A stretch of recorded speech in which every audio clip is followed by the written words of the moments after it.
in my mind I could kind of relax again, and I knew that I was back to my old self. Whose bathwater would I drink? Going to race in Guyana. There's like a little one-off race. So Wow. yeah, it's pretty cool, yeah. But I purposely do that, just be like, you've just been overtaken by a van and caravan. And I just think ever since that year, I don't know, something about Alton Park, I just love. You're in your own headspace, and the people around you almost still love you for who you are, but you're almost a different person. Hello, welcome to Off Track, the motorcycle racing podcast. I'm your host, Dave Neal. Welcome to Brands Hatch. It's the last dance, it's the final round of the season. 11 rounds in, here we are, and what an absolute joy, because this is Brands Hatch, but this is Lee Jackson. Jacko, welcome back, mate. How are you? I'm good, thanks. How are you? All right, thank you very much. It's been a while since we did one back down at the London Bike Show. Yeah, seems like forever ago. Yeah, I was trying to work out if it was the London Bike Show or the NEC, but everything just rolls into one, and here we are at the final round, and I don't know where that's gone, but it's been a crazy season. It's absolutely flown by, and it's one that I think it's been an enjoyable one from a fan's point of view. There's been so much going on and so many different subplots and sub-stories. Tell me your side of the story. What's it been like for you this season? Literally, it's a whirlwind, to be fair. Like, literally from round one to now, like, obviously we've had good rounds, bad rounds, but it's been, I'd say, challenging at the start of the year, because I come into the year feeling good, and off the back of last year I felt we was in a good place to fight for the title. And although weirdly going into the last round I'm only 43 points off the championship lead, it doesn't feel like I've been in contention until very recent. So very strange round. We started the year on some components that I wasn't fully comfortable with, and maybe looking back in hindsight we maybe should have tested them a bit more, been on the bike a bit more, been a bit more open-minded. But when you're trying to, you know, race and test at the same time, it just put us on the back foot. So it was definitely a tough start to the year, and I was getting results that I was not happy with, and, you know, the disappointment of them results made me go home, basically self-analyse myself, train harder, and then come back the next weekend. And it wasn't until mid-season, just after, that we finally sort of got rid of them components and we got stuck in and made some real good progress and consistency. One thing, I'll let you say this because I don't want to put the mockers on you. We've got 3 rounds left. You have had a super consistent season. That's what I'm going to say. Because it's been an incredible run. Yeah, so far, touch wood, we've finished every race. That's why I'm not putting. That's why I wanted you to say it. I'm not saying it. Somewhere, but it's been weird. Like, even when I wasn't feeling particularly great on the bike, we weren't crashing. We was getting the results, and they weren't particularly great. But, you know, the 1s and 2s points might add up when it comes to Sunday night. So yeah, at some rounds I was obviously frustrated to finish 14th, 13th. Got a couple of points, but looking back now, we've finished every race so far with 1 crash at Alton Park in the practice. So let's hope we can get through Brands Hatch unscathed and see what we can do come Sunday. But it has been a good season. I try and pride myself on consistency, and, you know, there's a few other riders that have probably not finished every race, but again, not crashed particularly many times either throughout the year. So yeah, it's been a good year. Yeah, it has been a model season, and so far up to the point that we're doing this, because I don't want to come to Sunday night and then Jacko's knocking on my door going, you said. Yeah. That's why I wanted you to say it. And it's been a fascinating season to watch, because there have been the difficulties. And how does that affect you as a rider? Because it's reasonably well known. There was what's the word? Differences of opinion over the swing arm.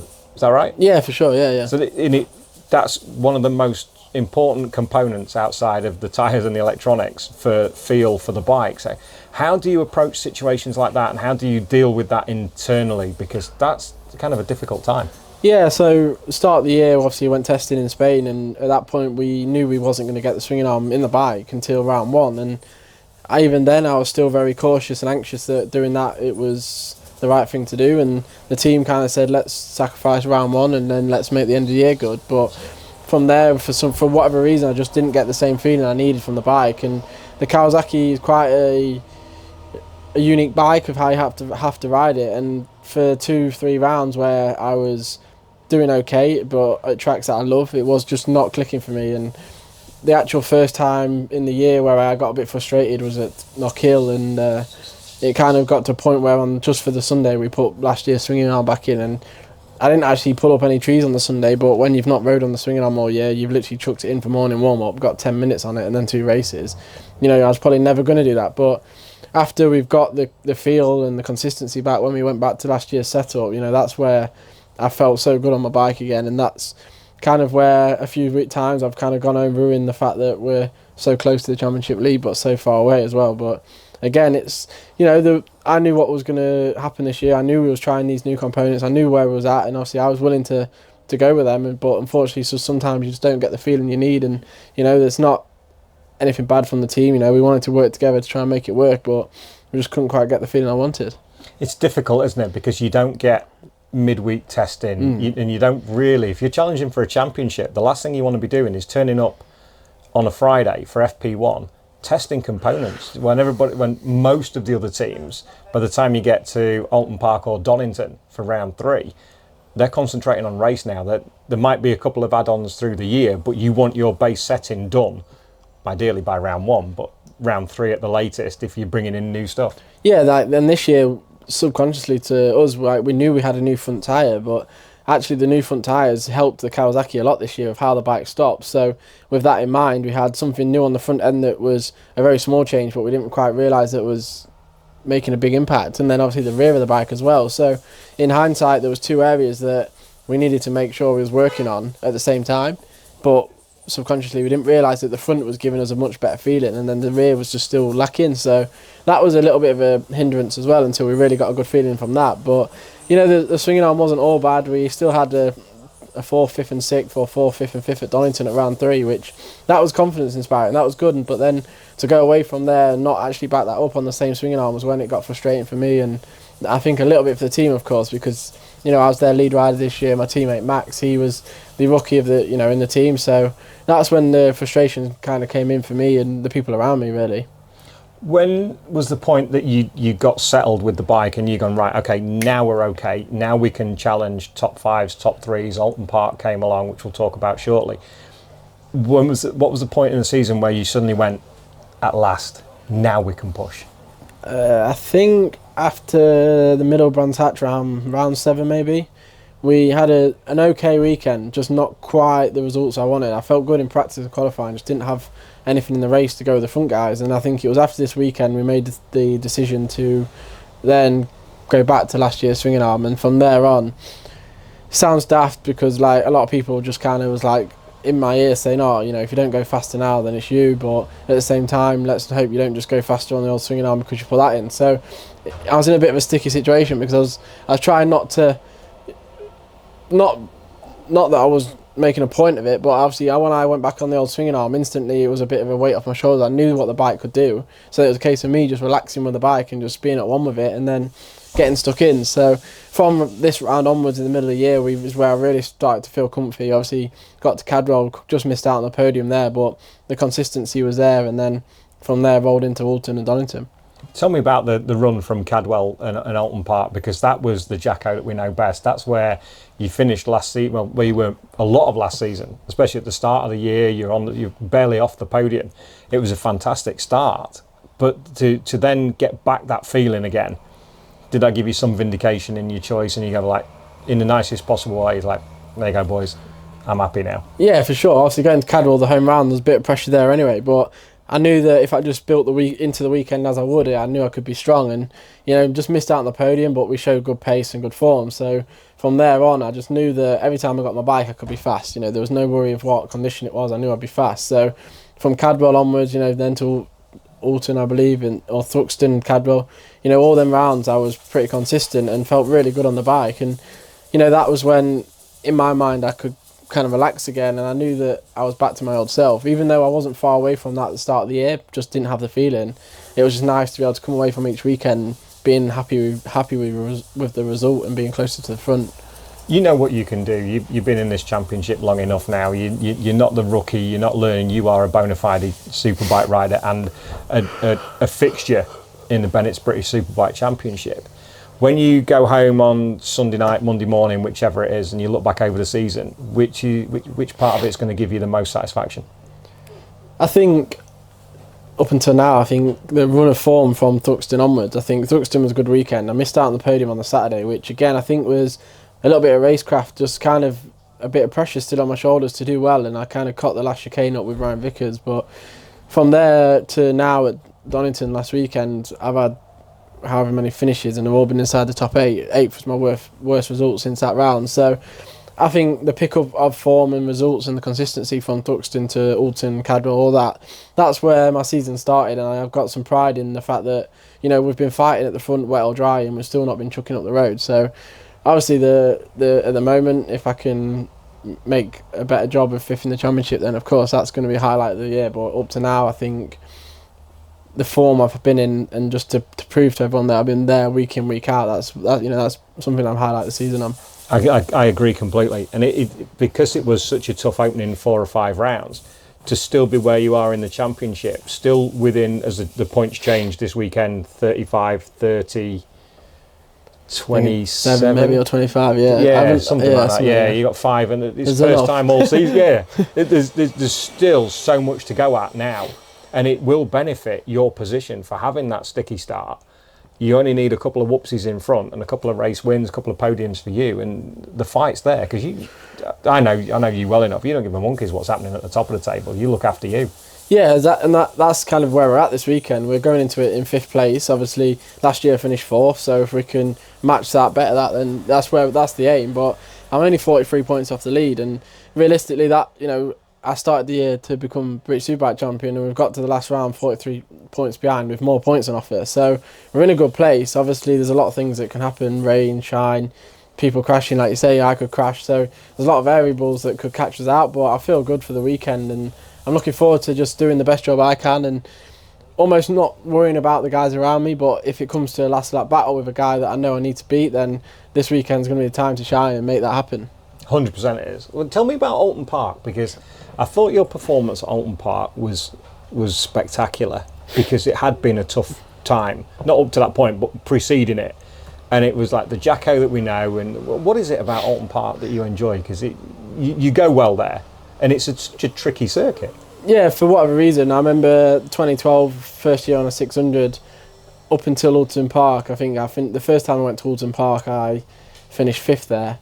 And I think the race got red flagged or something, and I always remember leaving the circuit on a Sunday night and saying to my mum and dad, next time we go back to Alton Park, I'm going to win. And then later in the year, I went back to Alton Park and won the race by 8 seconds. And I just think ever since that year, I don't know, something about Alton Park, I just love the nature of the track, the fast flowing, the stop-start, everything about it, you know. It's just a great circuit. When the sun's shining, I love that feeling of going down towards Island Bend, and it's just a great British circuit, you know. I just love riding Alton Park, and I love all the tracks, but when I get to Alton, something just seems to click, and I don't need to go there and try and ride too hard. I can just make it, the bike relax, me relax, and we just seem to be able to gel well.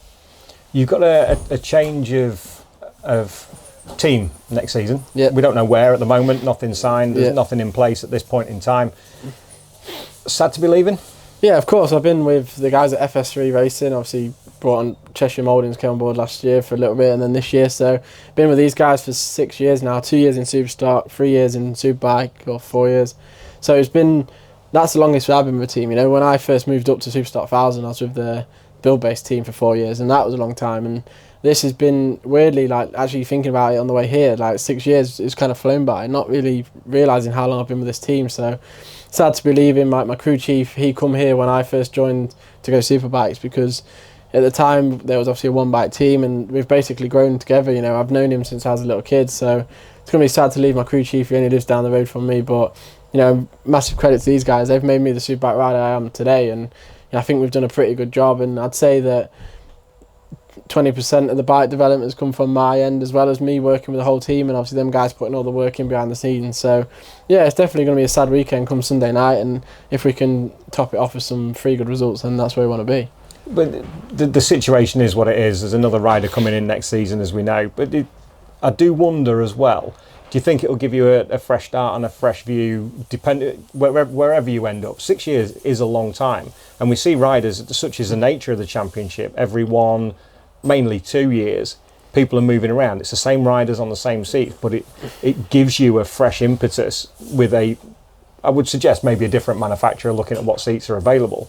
So how does that give you impetus for 2024? Yeah, for sure. It's going to be a new challenge for me. Obviously, like you say, not many riders stick with one team for many years, and kind of the guy replacing me, he's been on his manufacturer for many years as well. So he's having his change, I'm having my change, and I think it'll be good for me, it'll be good for him, and obviously the team as well, getting a fresh set of eyes from another manufacturer. So I think I'm looking forward to going to where I'm going. I think I can do a good job there. I don't see why we can't. There's obviously, I've been in the championship about 6 years now, on and off, so we've got a lot of experience on a couple of different manufacturers as well, and I believe that the bike I'm jumping on will be just as competitive as the bike I'm on now, so that's something to look forward to. Hopefully with the news of the calendar coming out, obviously starting in Spain next year, it's going to throw in a few more spanners in the works for everyone, something, new variables, going to Spain round one, not many people rode there, just different atmosphere. So yeah, looking forward to the new start, new challenge, but never say never. Look, we could always come back here. I don't think in the BSB paddock there's ever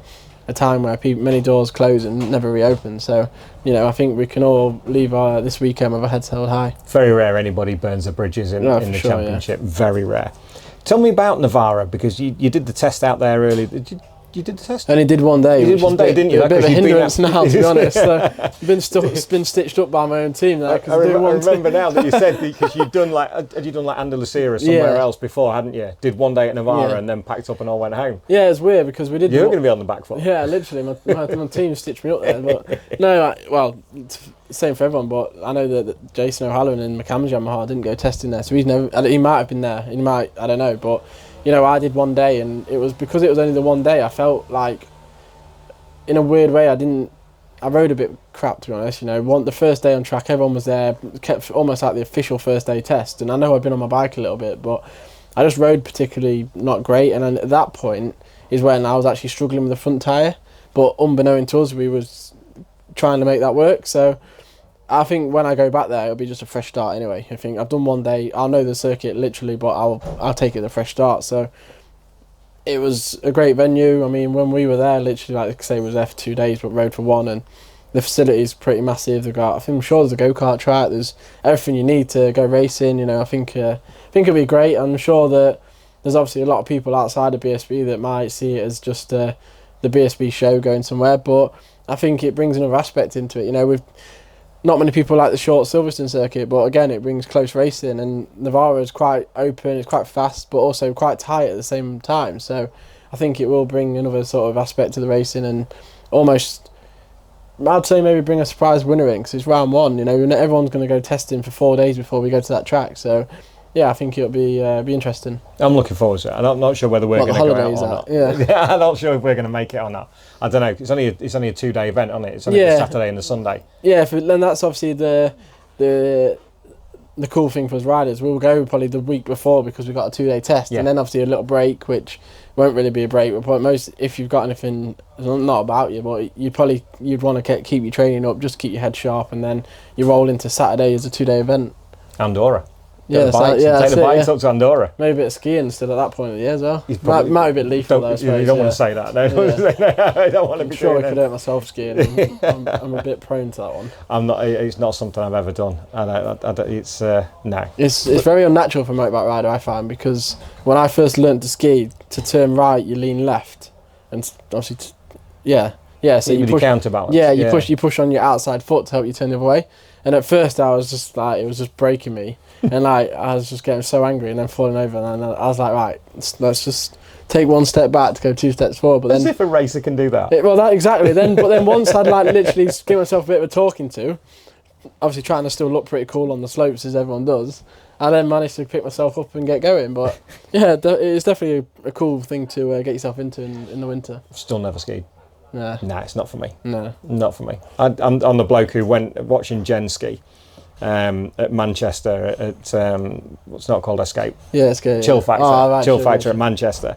And I didn't even realise as you walk out onto the out of the bar onto the balcony, it's -6. Yeah. So fuck, it's cold out here. I had a big parker on, went back inside, and I was like, I'm going to get back in and watch the football. Yeah. You'll be fine, love. I'm watching the football. It was the worst thing for me was I was learning at the same thing at Castleford Escape, and my partner skied since she was 3 years old. So there's me, literally sliding myself down the slope, slow as anything, thinking I look cool here, and she's just there like, no, you don't look cool. She's doing snow plows and just got the rhythm, everything there. Yeah, and I didn't look cool, but I've slowly picked it up over the last couple of years. I'll give you goosebumps, mate. Oh really? Your partner? Oh, soon to be wife. Yeah, fiance. Yeah, sorry, she'll kill me for that one. Soon to be wife. Yeah, that's it. It's not long now, only a month. Yeah, that's it. Not long. Get this race season out of the way, and then we've got maybe I've actually got a race in South America, which would be quite cool. Which is actually Really? yeah, going to race in Guyana. There's like a little one-off race. So, Wow. yeah, it's pretty cool. Yeah. How did that come about? So You're going to race in Guyana? you might have seen, I don't know, 4 or 5 years ago, there was like a motorsports event in Barbados, and Stuart Easton went over with the E-Pay-Me Yamaha. Matt Truelove was there. There was quite a few people, and then there's this guy from America, a guy called Maurice. He organised then for the likes of Matt Truelove, Richard Cooper's been, Dan Linfoot, to go and race in Guyana. Brilliant. So luckily this year, we've not been on like a factory contract for next year. I've managed to go and do that. So 6th of November I'll be riding in, or 5th of November, riding in R6 in Guyana. Where's your honeymoon, Jacko? Going on safari actually. Oh, are you? Yeah. I thought you were going to say Guyana. Nah. So the week before the wedding, I'm literally like 3 hours away from where we're getting married. So because we're going to get married abroad, so that'd be quite cool. As long as I don't do anything daft and hurt myself. Nah, you won't. You won't. You'll be fine. Hopefully, You'll be yeah. fine. That's a cool thing to do. Yeah. Yeah, it's pretty cool. Like I've tried to. There's a few clips on YouTube, but it's all from like 3 or 4 years ago. And the motorsport part that they have out there, they've extended for this year. So that is quite a cool thing. So me, Matt Truelove, and Harry Truelove are going out to represent Maurice and his team. Family. Yeah, it's cool. Yeah. Daytona? Nah, I wish. I don't know if you'd be roped into Daytona or not. No, Matt and Harry. Matt and Harry are doing it, aren't yeah, they? they're actually going out after Brands Hatch for a week on a. I think they have like a Daytona club race. There's one event that you can actually do. So they're going out after this weekend doing that, and then they'll go back and start next year and race the full Daytona 200. Do you not think you get a chance? I would love to do it. Can you not be a substitute? I know, yeah. No, honestly, like when I watched Matt last year, obviously, like he was on a Yamaha, and obviously Brandon Pash was in it and stuff, and it was cool to watch. And I think like the atmosphere of like, because there's not just a race, obviously, like when I was watching, and obviously some guys pitted and then the guys stayed out for one extra lap, but then the distance that you gain or you lose, it's unreal to see that in a motorbike event, when normally like in F1 you see it, but it was just like quite weird to see how much you actually do lose by pit stopping. So it would be cool, because I feel like it would be something I'd really enjoy as well. I think you would. Yeah. You got experience to do it now. Yeah, it would, yeah, and like if Pash can do it, you can do it. Yeah, exactly. Yeah, for sure. we know what Pash is like. Yeah. The double. Yeah, champion. Yeah. You've you know what's coming next, Jacko, don't you? Yeah, I do. To be fair, yeah. Thanks for watching the show, mate. I That's appreciate that. It's nice when you boys get to watch it. I'm an avid YouTuber YouTuber now, me. I love YouTube. Is that it? Yeah. You disappear down that rabbit hole and that's it. There's so much on there. Yeah. Including us. Yeah. This is where we live. This is where we live. Okay. We have, how was it in this one? 27. 27 questions. Give me a number between 1 and 27. 14. Surprisingly. Who are your 3 ideal dinner party guests? Ah. So they can be dead or alive. Oh, God, that is tough.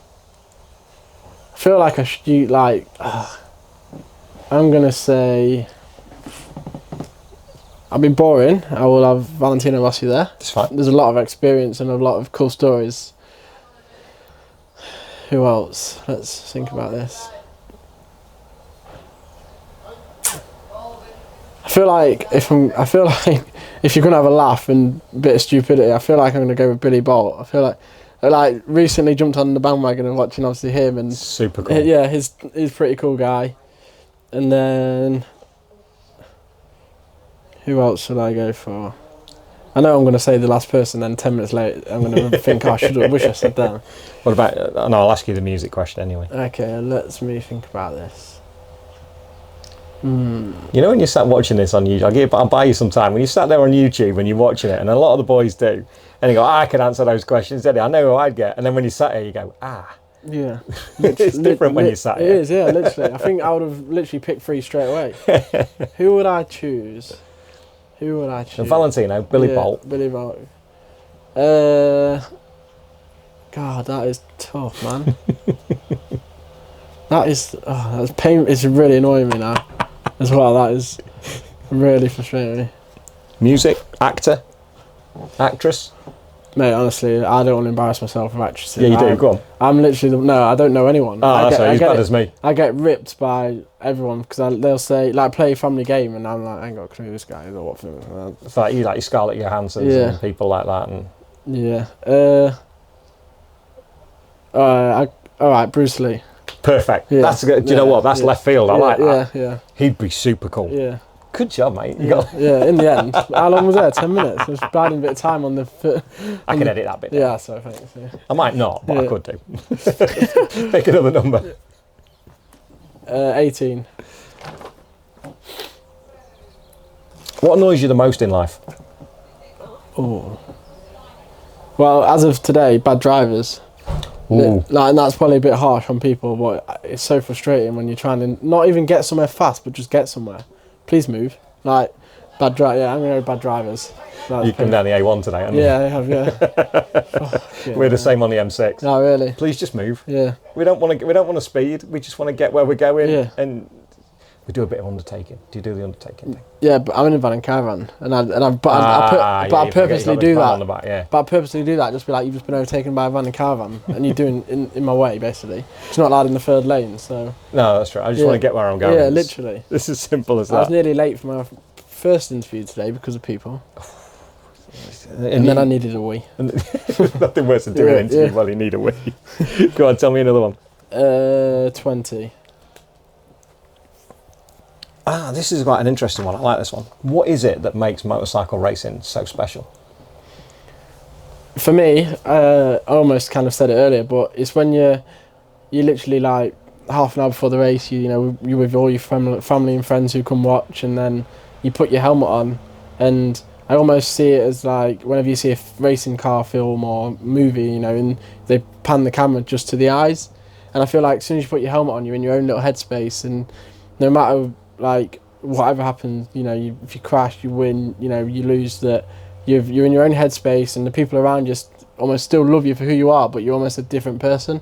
It's almost like you're in your own little universe of riding your bike and just whizzing around in your helmet. I think that's so cool, and like here at Brands Hatch especially, once you do complete the race, just seeing the fans stood on the big building at the last corner. Like, obviously, to them, you're just the guy on your bike with the pink or yellow helmet or the black helmet, but like you're still you inside at that point, and I think that's really cool. Having that ability to be in the moment is brilliant. Yeah.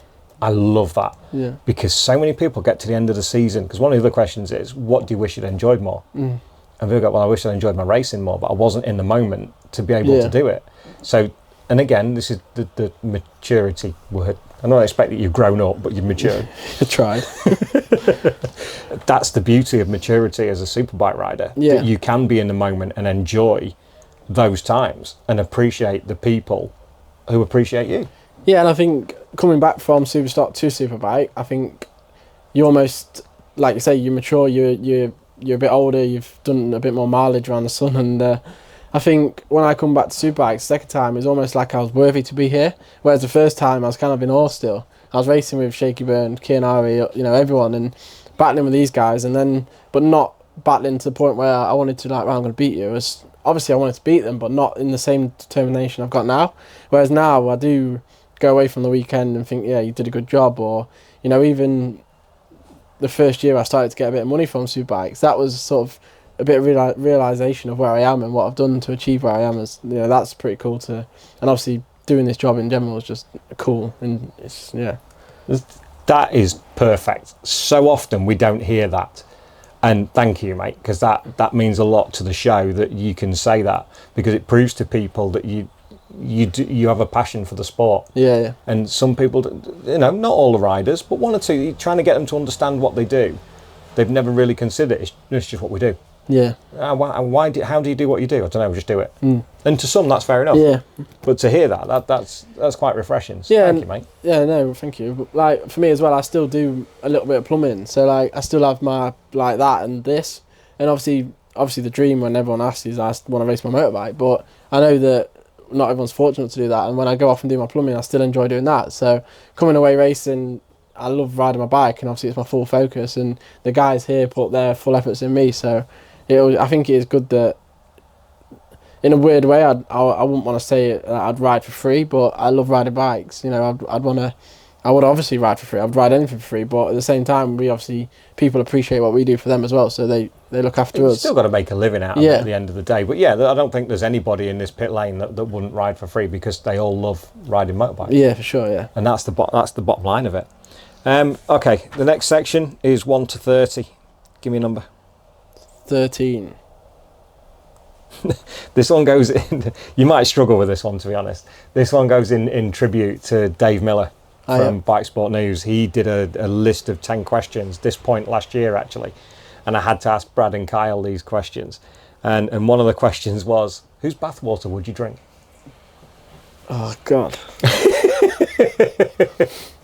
God bless Dave Miller. We do miss him. Whose bathwater would I drink? I don't know. Is it like weird if you said your own partners, or is that? No, like I think that's love. That yeah. You're getting the thumbs up. I'm either saying I'm trying to say that so I don't get in trouble. Is what I'm thinking. To be honest, I think it'd be weird if I said another bloke's, but then it might be. Yeah, I'll say my partners. Yeah, that's fair. Yeah, just to get me out of this question really fast. Thanks. I can't remember what Kyle said. Did Kyle say Valentino Rossi? And I think Brad said Valentino Rossi. I think Kyle said. Did he say Megan? Michelle Keegan. To be fair, well remembered. Right, I'm not gonna lie, I was thinking Michelle Keegan. my part, Emma knows I say that I like Michelle Keegan, but dinner party guest. Yeah, I thought about it, but I didn't want to get in trouble, did I? It doesn't go down well because one colour hair and all that. So. It's fine. Nobody's watching. No, it's fine. Nobody's watching. Edit it out. Give us another one, Jacko. Number 1. What's your most embarrassing moment? Regret. You could nearly see that then, yeah, so you could have avoided that. Most embarrassing moment. I'm quite good at being stupid sometimes. God. Embarrassing moment. That's tough. Right, okay, it's not very embarrassing. Right, I'll tell you two because they're not really, they are embarrassing. So one time at school I got like full trousers pulled down, stood in the playground. That was pretty embarrassing because everyone was laughing at me. And then the second one, which is oddly Brands Hatch, 2004-5, playing football down near the bottom bar, and I thought it'd be a great idea to kick a stone in the air. Kicked a stone in the air. I was like, "Where's that gone?" The window of the bar at Brands Hatch was put through by me playing with a stone. And it was only the other day that I got reminded by that by my good friend. Yeah, like I can't remember. It was me and my friend I brought from home. So the next morning, me and my mate were like undercover, like not trying to be seen. My uncle was racing, and I was like, yeah, wasn't a good time. But I was only about 8, 9, 10. Yeah. Yeah, that was before Uncle Lee's Super Stock Championship. Yeah, was that? I would say it might have been that year. To be honest, it was or it might even have been the start of the next year because I remember like waking up the next day like freezing cold in the back of a van. So it was definitely the start of the end of the season. I'm not sure. You've done the hard yards, haven't you, to become a factory rider? Yeah. You've not just walked into this blind. Yeah. Give me another one, mate. 19. What's the one food you could never give up? To be fair, if you're gonna, I'll just say chocolate. It's easy, isn't it? I do like a bit of chocolate every now and again. None of these are trick questions. No. There's no wrong answers unless it's Emma's really wrong, or Michelle Keegan. Yeah, I do like a bit of chocolate every now and again. Some days you deserve a bit of chocolate, don't you? So you got to. I think we've got one more on this one, haven't we? One more. 1 to 30. 22. What's the worst sound in the world? Worst sound. Worst sound in the world. Crashing motorbike. Nobody said that yet. I'm surprised that nobody said that. The sound of engine casings on tarmac. It's that in the moment situation that not many people would know, but as soon as you like release or the bike, as soon as you lose the front, say, there's a noise that goes from like engine noise to literally silence in your ears, and then it goes like just awful, like crunching, crashing, grinding, yeah. Then sun, sky. Sky ground. I've been there, I've done that. Yeah. I have that story as well. You've heard it all before. One question I like to ask, this is the Christian hidden one. You're in the car, in the van, whatever you're doing. You're on your own. Stereo's turned up to 11. What are you listening to? All the guilty pleasures come out on this one. There could be. What do I listen? What song would I put on? If I was going to put something on just as that I know that I could, because a lot of songs you can put on for 5 seconds and you're like, I'm bored of that now. But sometimes I think I could put a song on which would probably be one that I'd listen to the whole way through and sing it would be probably Mr. Brightside. That'll do. Killers. Yeah, Killers, Mr. Brightside. That's all right.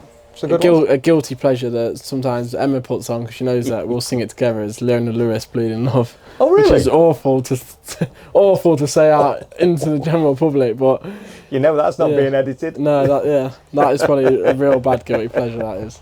That's all right. We've got guilty pleasures as well. Were you going to say something? I thought you were going to ask something. I was just going to ask Jacko what his wedding song was, but I don't want you to tell everybody. No, well, that's after. I'll tell you after. Yeah. Tell us after. That's a good question. That's a good question. Yeah. And then finally, what's your best hire car story, Jacko? Best hire car story. Because I don't think we've had a chance to do this. I don't think I've got two because the first one was a bit random. So I was in charge of hire car when I first come to FS3, and I parked up outside the hotel in Cartagena, come back to the car the next morning, and the right hand side door was literally written off. Well, then obviously I parked the car, and I don't recall hitting anything on the way back from the circuit or wherever we'd been the night before, but the car hadn't moved and the right hand side door was absolutely wrote off. What? So I don't know whether someone stitched me up and absolutely kicked my door in, or whether maybe I did catch a high curve or something. How high's the curve if you're going to write the door off? So that was interesting. You thought you'd notice? Yeah. And then I think we had a bit of a laugh when I was in a high car with Rich Cooper and Darren Belworthy. One of his teammates just literally basically drove back 10k with a handbrake just nailed on solid the whole journey, and flat square tyres and whatever else that high cars get. It's the right thing. Yeah. It's always it's a favourite question because there's so many that when, and not in your case, but in other cases, people go, yeah, it was great, and then they go, shit, I can't say that. Yeah, that's because not... who was with them, and but they're a professional motorcycle rider, and they don't want to give the wrong. But bollocks to that. It's fine. It's stories. It's what happens. It's part of it's what do I call it, horseplay. Yeah. We don't get horseplay anymore because you're not allowed, and it's not the done thing. But we don't care. It's fine. And like weirdly you say that, probably speaking out of turn, but us riders have a bit of a riders group chat going now, and it's quite cool because we have a bit of banter in there, and I wouldn't say it was missing that, but it's quite cool that we all give each other a stick away from racing as well and get on and ask people what they thought of this, what they thought of that. And I think as much as we all get serious, it's also good to have a laugh between each other, and obviously not everyone gets on, which is fair enough, but at least we have the... Do they not? No, probably not. Really? Yeah. Don't know where I got that from. But obviously it's nice that we can all have the laugh as well between the races, and when you get to the round and I've give each other a stick as well. I have heard about this group chat. Yeah. And it's the right thing. It's good because it's nice to have the banter, and things are serious on the track. None more so than this season, I think, I've ever seen before. And obviously you've had your moment at Cadwell, and there's Tommy and Glenn going on from what they're doing this season. And it all means this is what you do. This is what you're here for. This is racing motorcycles. It's not knitting. Yeah, for sure. Yeah. There's no reason not to be reasonably okay. Yeah. Afterwards. Yeah, for sure. Because obviously we all want to win. We all want to do well. But at the same time, we are in a game where if we do take each other out, we don't mean to do it. There's never purpose to that. And obviously then there's the consequence of being hurt. So we never want to do that either. But we're literally threading, our bikes through minuscule gaps that sometimes close quicker than we want. So it is good that we can all have a laugh and joke about it at the end. Final question. The hire car is normally the final question, but the final question is, given where we are and what weekend it is, who's going to win? Me. I couldn't say no one else. I'm only 40 points behind, but if... That's what I was hoping you'd say. Obviously this will go out after the weekend, so everyone will know the answer anyway, I'm sure, but I think whatever the result, we're in for a good weekend's racing between, I think 10 people could still win a race. So it's still that's the important thing, is that you can win races, Kyle can win races, Ryan Vickers can win races, Jason can win, Tommy, Glenn. Haslam. Leon as well. That's the other one I was thinking of. I knew there was another one in there. And Leon can win. Yeah. And then even though Ryan's out of the championship because he's 108, I think, back, he can't win it. And I don't even... mathematically Christian can win it because he's only 103. Yeah. So it needs a act of God or something for that to happen, but mathematically he's still in it. But so many potential race winners this weekend. The story is going to be incredible. We don't know what's going to happen. I have no idea what's going to go on, and you'll know by the time this goes out what has happened. And crikey, wasn't it exciting? This is Thursday. We have no idea. Jacko, thank you so much, mate. What an entertaining time. Thank you for your time. I really enjoyed it. Sorry it's taken us all season to get you on, right. but it's told the story of the season. This is the good thing about it. All the best for the rest of the weekend. Fingers crossed the consistency continues. And also, most importantly, all the very best for the wedding, mate, and congratulations. Thank you very much. Cheers, mate. Cheers, Jacko. Ladies and gentlemen, Lee Jackson.